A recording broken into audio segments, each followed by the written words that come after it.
Hello, everyone, and welcome to Wirelive number 14, talking all things machine learning with a very special guest, Adi Polak from Microsoft. Adi works in the cloud scale analytics advocacy team, all things distributed systems, big data analytics, machine learning at scale, and has a particular focus on Apache Spark ML ecosystem as well. Adi, welcome to Wirelive. Thank you, Andy. Lovely to be here. Brilliant. So I guess we should probably start thinking we're going to have lots of different people listening along to the session or joining us today live on YouTube with a bit of a general overview, I guess, on what is machine learning. I know it's quite a broad topic, but if we start as sort of maybe a beginner intro and then work our way up to something a bit more complex as we go. So what is machine learning to you? What's your definition? I think it's a great question. So let me try and simplify it as much as I can. So the way I see it, machine learning, at the end of the day, it's kind of a statistical, mathematical representation of a different set of rules or different set of patterns that we might have seen in data. And it can help us to automate some process or even drive innovations. And what is nice about it is that most of the times patterns are hidden. It's really hard when I'm working with analytics as a BI, business intelligence and business analyst person. Sometimes I have to use a lot of personal or domain specific data expertise to extract these patterns. And machine learning is kind of like the next step for analytics. That's really cool. Yeah, I think what the first thing that really surprised me when I got into data and AI and machine learning is how it finds its own path to the answer for you. It's kind of taken all of the kind of questions we've proposed of business intelligence and things in the past, and how BI has been done in business in particular, in kind of industry. And normally we have some assumptions and we trying to prove what the humans have decided is correct. But I think machine learning for me opens up the opportunity, like you're saying, for it to tell us something new, and it brings that much more kind of fair, unbiased kind of opinion on how to segment customers or how to make those recommendations in new ways that traditionally we've maybe had a blinkered approach as humans, and we thought we know the answer before we've really then seen the data to prove it, right? Yeah, I mean, if you think about how people learn themselves, like you and I, how we learn, we might be looking at reading a book or looking at someone's patterns, right? What they did, how they became, what they are today, or if they did or what the architecture that they built. These are all patterns, and we can identify if it was successful or not successful according to some, business objectives or personal objectives. So it's slightly like that. It's extracting pattern out of data that sometimes it's hard to detect as human beings, that are based on statistics. That's cool. Okay, so cloud scale analytics advocacy team or the developer advocates, I think for me, some of the kind of superstars of the Microsoft teams that we work with. I think obviously we know you guys go around the globe talking about the latest tech and very heavily involved in sort of building out the services as kind of an engineering team as well. Sounds like an ideal kind of role, but what does a day-to-day look like, and what kind of does that involve, that role? This is a fantastic question, and I think every person on the team is going to have a different answer for it, just because every person comes from a different background and have different skill set. And I think this is what makes it such a unique team, when you bring a bunch of people that has different capabilities and you make them build things together. So it can be, either a meeting with the product team, looking at the roadmap, thinking what the vision is, what customers are struggling with. It can be, presenting at a conference, giving a presentation that really helps unblock existing and potential customers.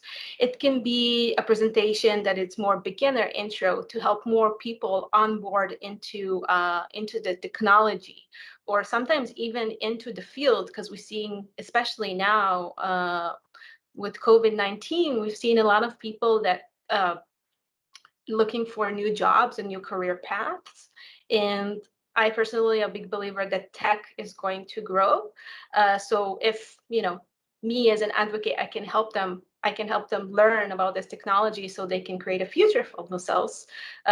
So this is one of the areas that I'm trying to invest as well. So it can be giving a presentation, it can be working with the product team, it can be helping fix a document or some training.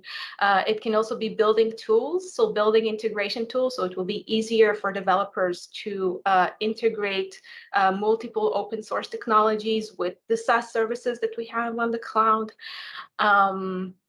Yeah, a bunch of good things, and every day is different. Really, every day is different. Nice. I think it's a really important role as well, particularly at the moment where we've got a bit of a disconnect between how many people know about these tools and services and are able to use them, and Microsoft do a great amount of work towards kind of democratizing the technology for everyone to use, open sourcing technology, and the fact that you primarily work with a lot of open source technology as an employee of Microsoft maybe is unexpected if people know Microsoft from maybe 15, 20 years ago. You know, it's a lot has changed, and I think considering very few people are actively using these technologies on a global scale across kind of standard businesses, yet we've got so many people that are being kind of consumers of machine learning from brands and things. And I think social networks is obviously is a massive topic that we can get into, I suppose. So for people that maybe don't realize they're using a service that's being driven by machine learning, have you got any examples of kind of social media and things like that that are leveraging that type of thing? Yeah, so we have a case study. I can share the link as well for Grab. So Grab is a ride-sharing company that works in APAC. Maybe some of you used it in one of your travels. And they are expanding into food deliveries as well. And what they're trying to, they're successfully building machine learning capabilities into their algorithms. So I don't know exactly or specifically how, but maybe we can think, if we would to build such a platform, how we can inject it, how we can use machine learning in order to grow the business and make sure we're hitting these business objectives that we want to reach, like customer retention, maybe cost prediction, and giving better services in terms of recommendations as well, right? So if you're using a food app and you want to order new food, maybe the application can learn what you like and recommend you the next delivery. Yeah, what do you think? Yeah, definitely. Grab I've had first-hand experience with as well a few years ago in Singapore. For anyone that's not traveled in Asia and needed a taxi, Grab is the Uber of the Asia Pacific region, really. As much as Uber's available some parts, I think Grab is more popular in most. And yeah, it was the only option really to get a taxi in Singapore. Highly recommended, really good. I think back then it was doing ride sharing better, but before Uber could, and certainly it speaks to their level of innovation that they're working on route calculation and recommendations to be able to do that for drivers to know who they can pick up on the way, and the most effective ways of doing that, because that's obviously not just standard mapping from A to B when you're starting to do sharing, which obviously machine learning plays a bit in. I think lots of things people are exposed to systems, and whether that's recommendations in retail all the way through to things that are maybe a bit more subtle than that. I think there's lots all around us, even artificial intelligence and a bit of machine learning on our phones these days in the softwares. I was kind of understanding what apps we might want next before we've opened them up. It's and we're becoming reliant on it as consumers. I certainly am, as someone that's quite quite aware of these things, and I expect better. I think a few years ago, I often bring this example up, but I think Amazon used to recommend TVs to me because I bought a TV, and obviously I'm not a buyer and seller of TVs. I just wanted one for the living room. But nowadays, I think recommendations across all of retail are being made more accurately, I think, and more transparently, which is really important as well. So because you bought this, we're recommending this, and that kind of approach is really nice. Yeah. And it brings me back to, so there is an Uber article that the Uber engineering released a couple of months ago. I also shared it on Twitter a while back. And they refer to their specifically, they refer to their machine learning pipeline of how they monitor the performance of the machine learning model. I think it's very interesting because it shows innovation and it shows progression in the way they're building their machine learning model. So they build machine learning model to predict cost. So if I want to drive somewhere, maybe I'll pick one car versus the other type of car based on cost, or maybe I'll do a different type of ride sharing. And then they kind of looped it together with what exactly that person paid, so they will have better accuracy in real time and better monitoring in real time of their machine learning performance. And this is something, yeah, it's really cool. This is something that I've seen, people sometimes struggle because it's not in the books, right? It's only by example. You have to try, you have to be creative, you have to think out of the box to understand how you're closing that loop of observability and monitoring. And when I saw it, I was like, yeah, exactly. That's, this is how people should build their machine learning pipeline, kind of end-to-end for quality. Brilliant. So what always makes me the most excited and what I'm most passionate about with anything within the kind of data and AI space is real world examples, and we talked about a few already. So what gets you the most excited? Wow, what gets me the most excited? Maybe I'll share a little bit about my journey with machine learning and data. So I started as a machine learning researcher. I have a master's degree in machine learning and cybersecurity. I worked in the lab. I worked in, it was a collaboration between Deutsche Telekom and the university I studied at. So I worked there for 3 years. And during my last year, IBM just opened a new security lab.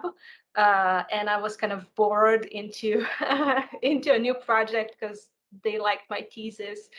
And then I got exposed to big data because they were having big data, and they wanted me to implement my thesis algorithm on their data, which required working with environments such as Hadoop. Back then it was MapReduce.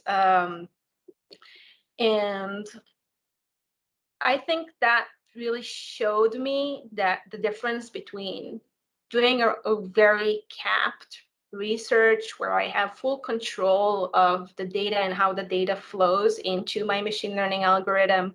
Because back then I was designing the whole end-to-end experiment from collecting the data from real sources all the way to the machine learning model and testing and evaluating it, versus working in an environment where the data is out of my control specifically.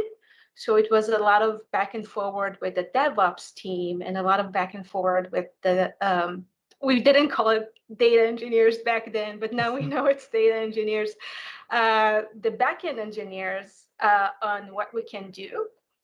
So I think that kind of brought me into the space of understanding that there is a bigger scope to it. And this is the area that I'm really passionate because I was there, I struggled with the tools for enough time. I found success. I developed my thesis, and my thesis algorithm ran in Java because back then Python and all the other tools weren't supported enough. There wasn't enough good support for the big data scale. And I think this is going to be the new tools that are now emerging for researchers that are actively doing research inside big corporations and need to deal with this scale of data. Is going to really help unblock and also greater impact and greater scale in their organization, because they're going to drive better innovation. They're going to find better patterns in their data. They're going to close the loop as well, because they would be able to have all the stakeholders on board and all the tools on board. So I think this is specifically one area that I'm very passionate about. Nice, that's cool. I really like that. It really resonates well. And I think, yeah, the fact that you've experienced the pain points that you now are helping people address, and you've kind of been in their position, I think it makes it a lot easier to kind of convey that with like a greater understanding, and maybe more of a kind of see things from the customer's perspective, which is always really key. Okay, so let's talk a little bit more about Apache Spark. I'm conscious that we've got varying levels of kind of technical ability watching and following along today, but what does Apache Spark ML library bring that wasn't there before, or what are the differences with using something like that? This is a great question. Maybe I'll start with what is Apache Spark at all? Yeah, probably the best place to start. Yeah. So it's a general engine for running big data analytics. So it started in Stanford University by Matei Zakaria. It was his research, his PhD, did a PhD on distributed systems, and he developed that tool that enables you to do faster MapReduce processing has more capabilities and abstracts a lot of the complexities of distributed systems. So it's a great tool for analytics. It's a generic tool, so we can use it for machine learning. We can also use it for basics analytics that we want to work with, or just build what we call data pipeline or an ETL to transform the data from one state to the other. So it gives us a lot of capabilities. Specifically, the machine learning part, this is a library that it's still growing. So it has a lot of kind of pros and cons, and you need to be conscious about what you're using. But they're implementing the distributed machine learning because the whole engine itself is distributed. So they were baking in and using a lot of, because it's based on statistics, a lot of statistic into giving people APIs out of the box to run their machine learning at scale. So I think it's interesting to see that tool. It's really interesting to see how it's going to grow with the years, and how it's going to connect better to other tools as well.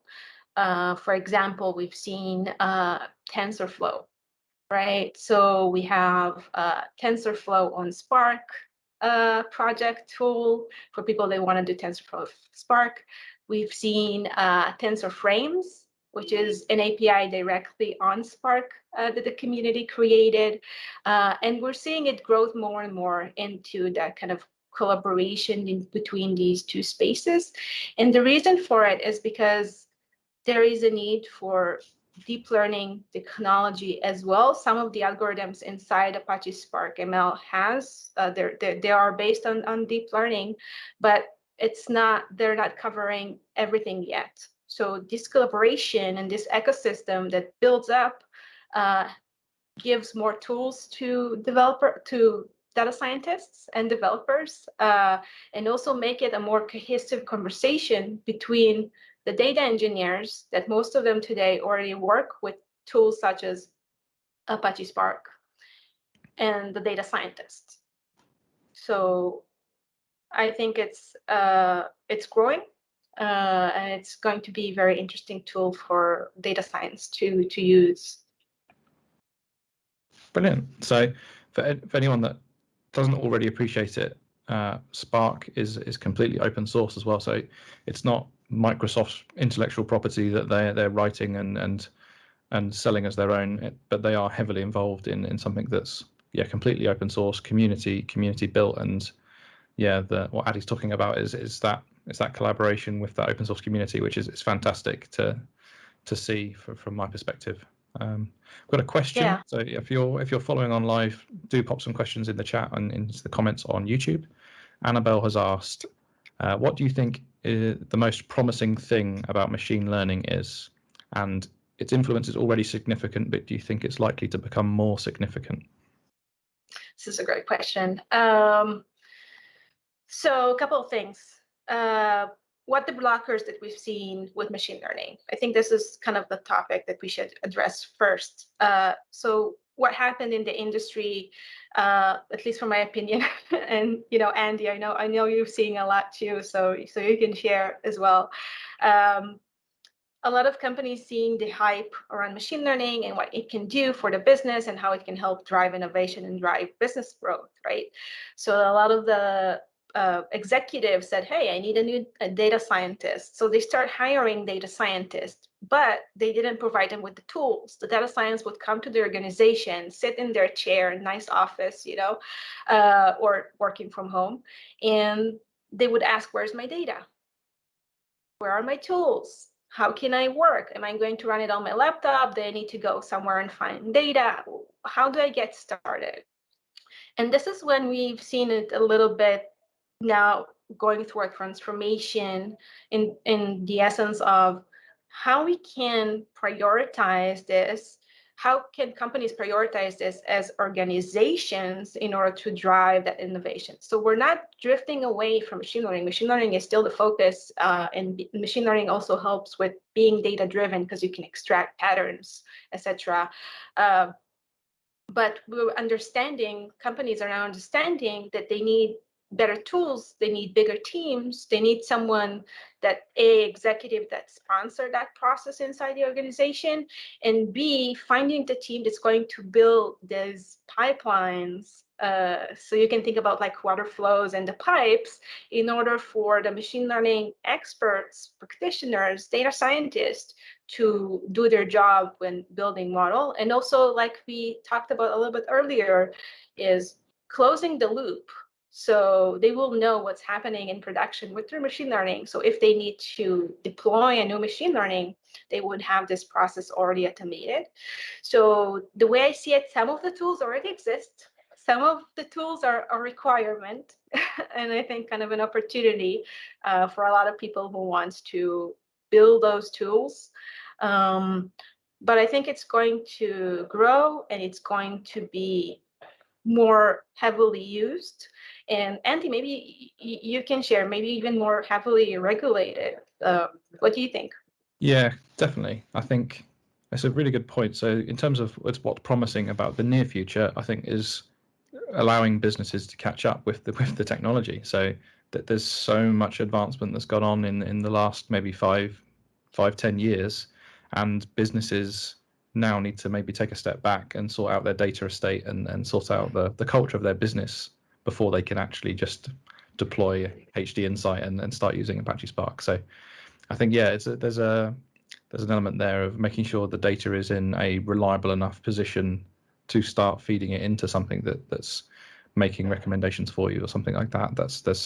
There's a hugely important thing to tackle that. We do a lot of work on data strategy here at Wirehive, and that's often the first hurdle, whether you're just trying to get to some business intelligence improvements or you're looking to go that next step into machine learning. I think sometimes tackling it in that kind of logical order is a great stepping stone. So sorting out the data and how the company manages data, and that's not just cleansing your SQL database. That's really understanding what third parties you work with, and do you govern what access you get to the raw data if you're working with SaaS tools and online services and things like that, all the way through to, okay, well, where do we store this data so we can make sure that we're handling it in the best way possible to allow future experimentation in ways that we haven't discovered yet to really come in and adapt to that data nicely.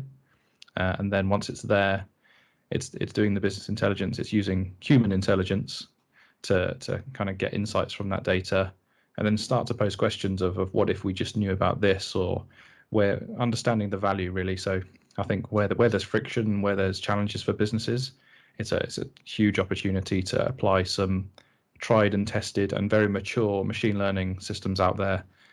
Applying those to friction and challenges is ultimately where businesses are going to get the most value.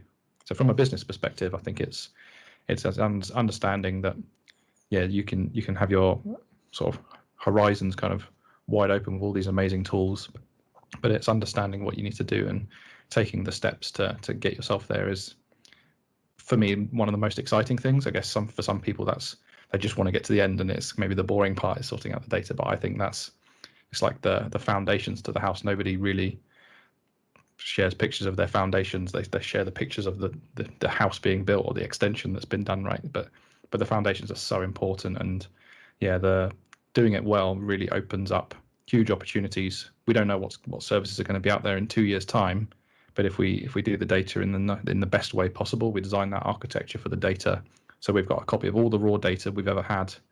Then if something comes along new and we have to rebuild all of the machine learning or the business intelligence practices, we can go back and we've still got some data there that we can start again, things like that. Lots of principles that come into it. But yeah, it's certainly what gets me excited. And I think the rate of change, like you said it yourself, where can't have been long ago you were working and didn't have the tools that you needed and didn't have data engineers, and things are changing so quickly. I think it's keeping up with that, or at least doing things the right way to allow us to adapt with the kind of the pace of the change. Yeah, absolutely. It's yeah, I really like your analogy of building a house when you have the foundation, and at the end everyone takes pictures of the house and they're proud of how the house looks like, but you have to have the foundations, otherwise it's not going to work, right? So I really love that. I'm curious, when you specify data strategy, are you looking into the organization structure or specifically the technologies? Yeah, absolutely. So it's way more than technology. So we talk around people, process, and technology, like most kind of strategic kind of consultants would come in and talk about those. That's fairly obvious, but I think it goes all the way through to the culture and core strategy of the business, and aligning the business strategy with a technology strategy or a data strategy that helps achieve the goals. So there's even I'll bring up a little background. So we talk around jellyfish. I'm totally derailing this, but they Yeah. get to machine learning. So hopefully this is within context. So we talk around be more jellyfish. This concept of having a business data that's so reliable, that's so well prepared and trustworthy and validated that you can almost act like jellyfish as employees of that business. So it's democratized, and jellyfish, if there's any jellyfish watching or listening along, jellyfish don't have brains, and that's a fact. So we're not trying to offend anyone. That's they just instinctively react to what's going on around them. So their bodies change without any kind of brain getting in the way and trying to make decisions. It's all instinctive. And I think we talk around, can you get your data estate as a business into a place where you can be more jellyfish? You can trust that data instinctively and react to it. And then there's another concept, because I love the kind of parallels with the animal kingdom, is be more dolphin. So totally hijacking this, but be more dolphin is a concept where dolphins work in pods, and they have this incredible hunting mechanics, and they have the echolocation sensory information. If we consider that to be for this analogy, the data, so the data is the signals from their echolocation. All of the dolphins have that echolocation system.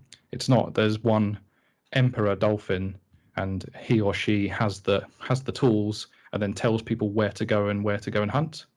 And I think they still work in pods. So I think the really key thing there is understanding, democratizing the data, making those insights, whether they're just BI or maybe they're machine learning insights, making that available to the entire business as a culture, getting your team working like intelligent dolphins that all have the tools and the equipment to do their job the best they can, is really where we see the best results. And yeah, it's absolutely a culture thing as well as a kind of a technology thing.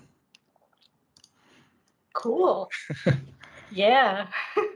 Good to know that about dolphins. I know they had sonar abilities, and it's kind of how they map the ocean. But yeah, interesting. I've got a Awesome. few data books behind me, but at least 2 of them are books on the animal kingdom facts and features, where I've tried to find even more kind of parallels and sort of insights into data use within the animal kingdom. But yeah, if you can think of any more, let me know after the session. Okay. Will do. So, Will do. Speaking of books, you're working on a book, I hear, next couple of months potentially. So what's the book and what's it about? Yes. So it's going to be about machine learning with Apache Spark ecosystem. So we touched it a little bit. It's about how you can design and build your system with different tools that connects with Apache Spark. So working on big data and having distributed machine learning running on top of large scale of data, and it's really interesting because TensorFlow and also PyTorch and all those loved, very loved libraries and open source tools have distributed strategies. So how they can run their machine learning training in a distributed manner, or how they can serve it to support large scale serving when you have a lot of requests and you need to answer or to provide insights into a lot of requests. So yeah, it will take a couple of months to be in public preview. It's usually you get the kind of it's from Wirelive, you get a baby bird before you get the animal. But once I have the animal, I'm going to go back to you, Andy, and ask you, what does that mean? I mean, what Definitely behind the animal? I can't wait to see it. I think that's fascinating, and yeah, me personally, I have not had a massive kind of hands-on with like Spark in particular yet. So it certainly inspired me to take a closer look, especially with the machine learning libraries built into it as well, and the TensorFlow integration and API. That's pretty interesting to kind of do all that in kind of one package or one framework. So that's cool. Okay. So yeah, any more questions, do fire them in. We've got a little bit more time left. So I guess, what do you think around, without getting too deep into it, what can anyone talking about machine learning and artificial intelligence can always kind of lean on the kind of the fear side of things. For me, I think there's lots of scaremongering in the press, but what can typically go wrong with machine learning done in this context of business use of this kind of artificial intelligence? I think money goes to waste if you don't put the infrastructure first correctly. You might be hiring, people with many years of experience and build a data science team, but you're not giving them the right tools. Then we will see, thinking, wearing the hat of an executive, the ROI is kind of goes very low. So you would either close the project or say, machine learning is not for me, it failed me, without giving it a good, a good start. So this is what I think is might be an issue for some companies. It's like they say, yeah, we tried it, it didn't work. We hired the best data scientist that money can buy, right? So I really think that's changing of the mindset and the culture first, in making sure the stakeholders are there, the tools are there, going to make it a success. It can make it or break it. So if you don't have it, it will be very hard for the data scientist to deliver and bring it back to the organization. Nice. I agree. I think the fact you didn't even talk about terminators and how it's ridiculous to worry about these things kind of really sets the point there, I think. So anyone that hasn't had the experience or hasn't come along to one of my talks, I have to put a terminator slide in just to say, look, we're not here to talk about this kind of sentient intelligence that some people sort of associate with artificial intelligence, and certainly the press and lots of coverage out there makes it sort of scary in terms of what's possible on that scale. I think when we're working with maybe narrowly focused AI and machine learning, just to essentially run, not to demystify it too much and oversimplify it, but essentially we're doing calculations and very advanced calculus mathematics, often with the algorithms, but that's pretty much it. So it's as safe to a business as using a calculator, a very, very scientific one, of course. It's not going to take over your business or run it into the ground and do things you don't want it to do. It's just going to give you much better insights with a massive amount of data that is not feasible for humans to kind of make those calculations that quickly or that accurately.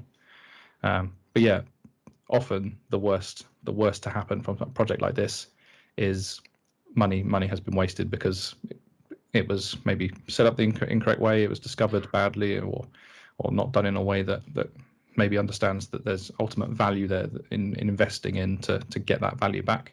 So I think focusing on the ROI and customer challenges and kind of the frictions there of the businesses we work with really ensures that we don't start doing a very expensive machine learning project on something that isn't actually adding any value to their business. This is essentially just a bit of a fun project to do. I think that's really key to understand.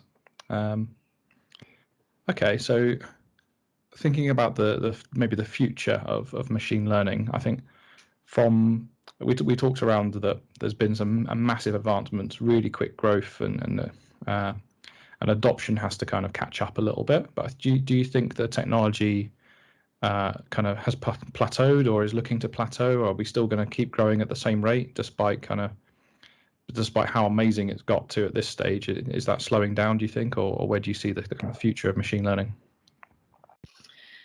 Good question. I'm thinking we'll see more supporting tools for it, because people are by now many companies and people are understanding that they need to support the process, not only develop the machine learning model and implement the algorithm, but also support the overall process. So monitoring, observability, versioning, all of that. So that's the first thing. Second thing, we'll see it grows. Once we have the tools, we'll see it grows more into the space of distributed machine learning and extracting patterns out of big data, and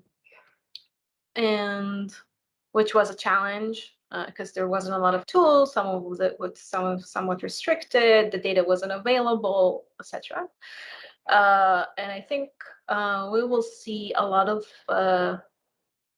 SaaS or machine learning serverless solutions coming up to support big data as well, just because the infrastructure, might be a little bit more complex for the DevOps, or requires some expertise that can be kind of replicated in a managed service. So I think we might see more of that as well, in maybe the startup ecosystem, or maybe even in the cloud. And I think there's a lot of opportunities, because there are a lot of challenges, and we always kind of say when there's a challenge, there's an opportunity for everyone who wants to kind of learn about that topic and maybe build that SaaS solution. So yeah. That's good to know. I think the more kind of SaaS and the more work that's being put into it and kind of managed for you, I think a great example of that is the cognitive services. So machine learning algorithms that are pre-packaged, pre-built, and maintained by Microsoft and available as APIs to simply add into any kind of existing or new software that's out there.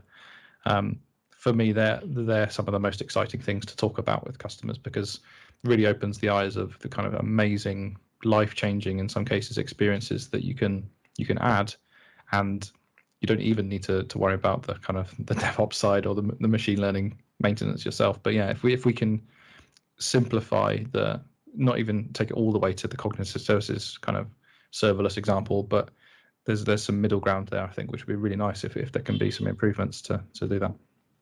Yeah, I think it divides into, when we're looking at the machine learning world, and it's great that you mentioned it, we can kind of divide it into two. Pre-built models that we can utilize and start working with, that big companies are producing, and then tailor-made models that we want to create specifically for our business case. We're very specific, very unique business case. And the two interlap, so we can use them together, right? So we can use cognitive services to extract some information out of unstructured data, for example, and then use that data to fit it into our machine learning algorithm to extract a specific machine learning model. Like a very tailor-made machine learning model that we need. So I think it's a very good point. It's and we'll see them both grow together, especially in the space where you can find kind of a generic requirements for machine learning, like identifying face, or kind of transferring sound into audio, into text, etc. So it's interesting. Yeah, there's more and more, and it's frightening how quickly even the cognitive services are being updated with new features and other tools in that area. Things like the custom neural voice. Have you seen that? Have you experienced that at all? Yes, I did. It's really awesome. I think it's awesome. It's so, if anyone's interested, this is a speech to text or text to speech tool that is completely different to anything you've ever seen before. That it, in the same way that kind of, I'm going to set Alexa off in everyone's living room, in the same way that Alexa has that kind of quite a natural tone, consistent, really decent voice font across everything that Alexa is saying on Amazon devices. I think you any brand out there now has the opportunity to build their own personalized voice that can be the kind of the face of their brand for any kind of text into speech, and the results are staggeringly good. I think it's out of preview now, and it's available in kind of the public. It's out of the private preview at least, and yeah, there's some demos on the Microsoft Azure site. I think Joe, the Australian one, is my favorite. So have a listen to that after the session. It is, yeah, they've got a clip of the original person that narrated the text, and then the output of the custom neural voice, which is, yes, so good. I think it's very difficult to tell which one is the human talking. So just something like that's already been solved. You don't need to delve in and start writing your own machine learning to do something like that. And I think it's a really nice point of enriching what you're trying to do and not reinventing the wheel with something that's already been done. If you need to use text to speech as part of something that you're building from scratch, don't write your own text to speech engine. You use the custom neural voice. If you need to do some face detection, lean on the face API, something like that. And then anything bespoke is where things get really exciting with Spark and Databricks and various services out there that you can play with. Yeah, absolutely. I'm looking forward. Cool. So yeah, what's maybe going back to the real world examples, because that's my favorite thing. What's maybe the most exciting thing you've been able to work with, or things that you can talk about? Obviously, I'm conscious when we have Microsoft guests, there's the really exciting projects you can't talk about, I expect. But I think I've got one that I think some great examples if you want to talk more generally, obviously, around maybe the AI for Earth. But if you have one other than that, or feel free to pick some of the AI for Earth stuff out and talk us through some more real world examples, would be great. Let's go with the AI for Earth. What did you see there that kind of captured your attention? So I just before lockdown, we ran a data and AI workshop, an envisioning session at the Wirehive offices, and we've run various ones at kind of Paddington, Microsoft headquarters as well. And yeah, we had someone that came along that was already working with trying to track a pod of dolphins in the North Sea off the shores of the UK, and they saw my slides on AI for Earth and how people out there are trying to do sort of individual animal recognition from sort of fins that are breaching the surface and things like that. And yeah, the fact that someone else has already kind of done the machine learning to help with that, and there's already a project that of course is open source, that of course is very collaborative, a charitable project. They were able to get in touch and kind of obviously work with them on that. So bringing people together for sort of similar causes and obviously an amazing kind of purpose is really something that I've seen with the AI for Earth that's quite special. I think understanding obviously that tracking a pod of dolphins, the important thing to understand there is that you can infer the kind of the ecosystem and the marine habitat for the rest of the agriculture in that area, and obviously the rest of the marine life expanded kind of on a global scale. You can infer kind of changes and what's happening there, which is a really important topic. And AI for good is something that makes me really happy. It's something I'm really passionate about, obviously. Yeah, same here. One of the projects that I've seen was with the white leopard, that you can identify them, and because it's very hard to find white leopard just because of their colors in nature, but you still want to make sure they're not an extincted kind or treat them in a way that people will protect them. So I think it was one of the exciting projects that I've seen. And I think this is going to grow in that space, especially now when Microsoft is heavily invested in green So reducing CO2, developing greener technology, rethinking about how we do processes and maybe run our VMs and machines are going to really help in that space. So I think machine learning is going to play a big role there as well. And I think there's going to be a lot of interesting more tools and more kind of opportunities for machine learning to do good for the world. So yeah, it's all start with detecting patterns. I mean, if you can detect the patterns and improve them and have them better and reach the same kind of business objectives, that's all good. Yeah, the Snow Leopard one is a great example because that was even on primetime TV advertising here in the UK, which is for anything that's about AI and machine learning, that's extremely rare for it to just be shown off as we are Microsoft and here's some cool things that you can do with artificial intelligence and this is how we're changing the world and making the world a better place. I think that's absolutely fascinating to see that advert, and yeah, obviously the Snow Leopard one is a great example because yeah, sifting through images taken every 5 seconds on a webcam as humans, that's a lot of resource you would need to do that, and it's not the most effective way obviously of seeing them, but yeah, it makes things that previously just weren't feasible to do possible, and that's what really exciting for me. The best case study or the best example for me currently is premonition, where if you Google premonition maybe 3 or 5 years ago, there's a picture of a human with a net trying to catch mosquitoes so they can do the analysis, and things have changed a little bit. So in the last year, you've now got collaboration with some advanced engineering teams to build these. They look like sort of smart speakers or Sonos speakers kind of thing, but they obviously these mosquito or pathogen sort of tracking and testing devices that can capture, I think, somewhere between 10 to 15,000 mosquitoes per night, which then the data is then analyzed and sent up to the cloud. The mosquitoes are unharmed and they're set off free to go and roam around and bug people on their holidays or whatever they normally do, mosquitoes. And the data in the cloud and all this technology we're talking about, more of a technical level, how quickly it's evolving and the things you can do.